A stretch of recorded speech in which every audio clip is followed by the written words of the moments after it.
Director, and Chris Stack, who is the lead author of the amendment.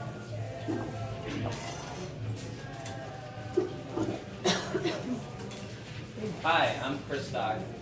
Thanks for the introduction. I'm going to start with an apology and a confession. The apology is I'm sick as a dog, so if my voice isn't carrying, if I sound bad, that's what it's from. So cut me some slack. The confession is this, though. The confession is I've never been to a normal meeting.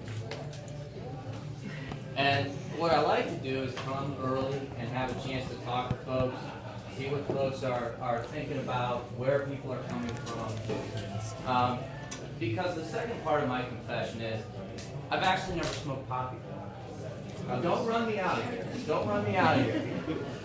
I've never smoked pot before, but that doesn't mean that I haven't spent a lot of time thinking about this issue. And I'm going to tell you a personal story.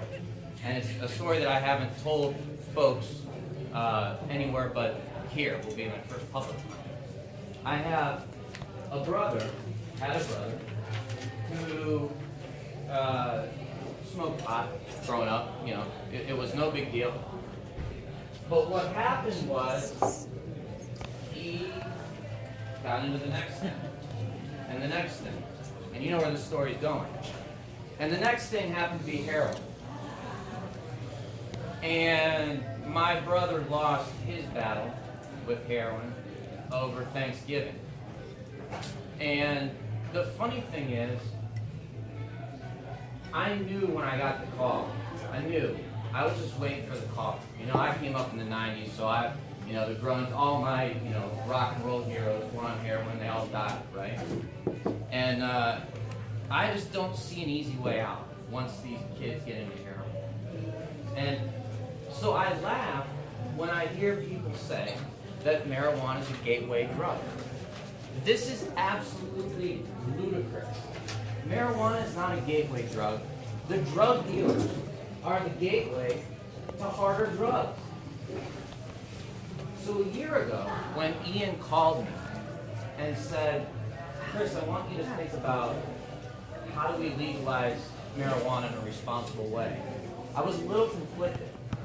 Because at first, I didn't want, from a conscience standpoint, I didn't want to seem like I was advocating for what put my brother on this path. But that logic is entirely backwards. That logic is entirely backwards. So this is part of my confession. I'm confessing to you guys that my thinking on this issue is wrong from the start. And I think there are a lot of Ohioans whose thinking on this subject was wrong from the start. And so as I got into this issue, I came at it from a public policy standpoint. And I asked two questions that I thought I heard Jacob ask. It was really neat to hear Jacob talk because he and I have struggled through the same public policy issues, and I think that's a really interesting discussion to have. I asked the two questions: how do we put these drug dealers out of business so kids like Mike don't end up with heroin if they want to smoke pot? And how do we ensure that the marijuana is safe for public consumption? I wrote those two questions up on the whiteboard, and our team, everything that our team did, we did through the lens of those two questions. And so what was the result of these two questions? Well, what came out of this? It's the amendment that we came out of. The first question we asked, it was a series of decision trees, kind of like playing chess. And the first question was, should Ohio be a medical-only state, or should Ohio be a medical and personal use state? And to me, that answer became very simple, because when we look at what's going on in other states, we realize that the medical-only states, in my view, I should preface this all by saying these are my views, right? When we look at the medical-only states, there have been problems with implementation, and there's been slippage out into the black market. So remember question one, that medical-only is not doing it. So we embraced very early on the notion of medical plus a robust personal use system. Okay, from there, it gets easier.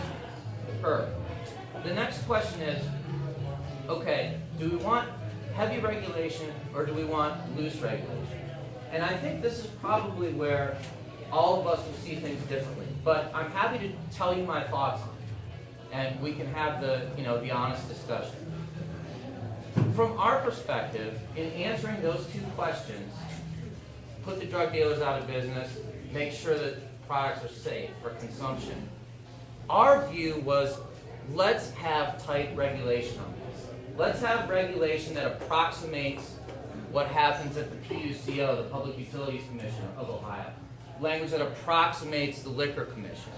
And so we worked from that framework. Then the next question we had to ask ourselves was, if we don't want slippage into the black market, we need to take the stream of commerce, break it into its constituent parts, and then put it back together to figure out how the regulatory regime would work. So at the top of the stream of commerce is the growth. I don't need to tell you guys this. At the top of the stream of commerce, you have the growth. And I know one of our big discussion items tonight, I assume, I guess, is going to be this issue of personal grow versus grow in tightly regulated facilities. Let me tell you how we dealt with the issue. And it has a direct correlation back to what they did in the Prohibition era. When Prohibition ended in the 30s, Volstead Act, when Prohibition ended, the regulations on bringing alcohol back out into the public were very tight. There was no home brewing. There was no make your own wine. They were trying to break up the black market. It was about regulating and about going after the folks that were bootlegging. So for 80 or 90 years, 80 years, in Ohio, there was no equivalent of personal grow, home grow. Now, I didn't want to weigh in on that debate one way or the other, except to say we recognize that putting the drug dealers out of business is going to be a tough enough task. So what we have done with this amendment is not dealt with personal growth. Now that is not to say that we have prohibited personal growth. There's a big difference. There's a big difference in the nuance. If we decide at any point that personal grow as a state is what we want to do, nothing in Responsible Ohio's amendment will prevent us from going right downtown and saying, did I get my direction right? Right downtown and saying, we want personal grow, pass it, legislature. Or there's nothing that prevents us from going back and putting a ballot initiative out there that says, personal grow's time has come. We want personal growth. What our amendment does not do, it does not address it. One way or the other. That's a fight for someone else to have, and we're happy to have it with them. But it's not our fight. Once you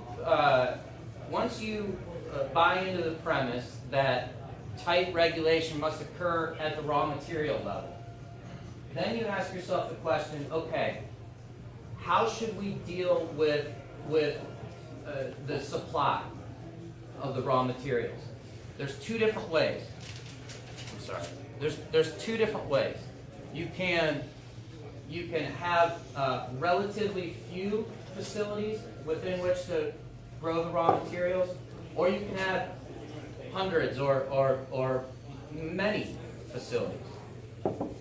So very strategically, we said we're going to have relatively few facilities, and we did this because of the regulatory scheme. We recognize that there will be enforcement from a commission that I haven't talked about, and the commission's resources are better used when targeting a relative few number of raw materials producers than a gigantic number of raw materials producers. Okay? After that, after the raw materials are packaged and tested for safety, my question number 2, out they go. And anybody who wants to get involved in the business can get involved in the business. And what do I mean by that? If you have an idea and you're an entrepreneur and you want to bake brownies or tinctures or oils or other edibles, all you need is a great idea and a license from the commission. You're in business. If you want to be a retail outlet and you want to sell products, you're not prohibited from buying the products from any of the raw materials producers or buying any products from any of the processing facilities, all you need is a license and a great idea, and you can be a retailer. Now, we haven't talked about patients. There's a very robust patient system along the lines of what Jared was talking about. But there are nonprofit medical dispensaries that are part of this system. So let's say you're a nurse and you feel passionate about patient advocacy and you want to open up a not-for-profit medical marijuana dispensary to serve patients. You can do that.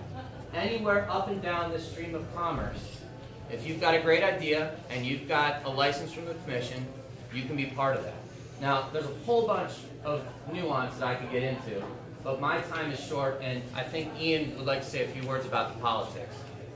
3 minutes is what I've got. I'm Ian James. I'm the executive director of Responsible Ohio, and unlike Chris, I have smoked marijuana. I went to Ohio University. I actually grew up with Donnie down in Athens. And the reality is, I'm a political consultant. I've been doing this for 30 plus years.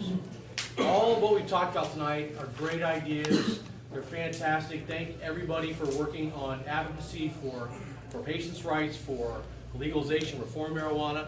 But the reality is, the sad reality is, unless we get a majority vote of the people in Ohio, not Oregon, not Washington State, not Colorado, not in some pretty blue state, in Ohio, where it's purple.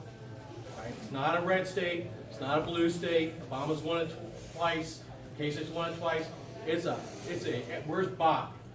Bob knows, as libertarian, this is a purple state. You cannot win in Ohio if you're too far to the left, and you cannot win if you're too far to the right. That's the reality. So we've taken a very responsible and common sense approach to this. It may not be exactly what everybody wants. I personally want single-payer health care, but I am damn sure not going to throw Obamacare out to get it.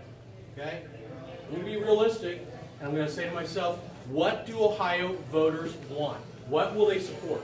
And what they will not support, because they're very concerned, is home grow right now. They're looking at it, and they are freaked out about it. Don't want to believe it? You need to do some polling, because we have been doing polling since September. We brought the Obama National Data Team on to help us with the data dive on this, so we know exactly where Ohio voters are. We're not sending invoices off. I got 1 minute. We're actually paying them right now because we've raised $20 million plus for this campaign. That's what it takes in Ohio. Got a great idea? Fantastic. Run with it. God bless you. But if you want to win in this state, you need to organize. You need to raise money. You need to get your asses out there and work for it like you have been. But you got to get the rest of, not everybody in this room, we got to get the rest of the people in Ohio, the middle of the road Ohioans, to be in support of something.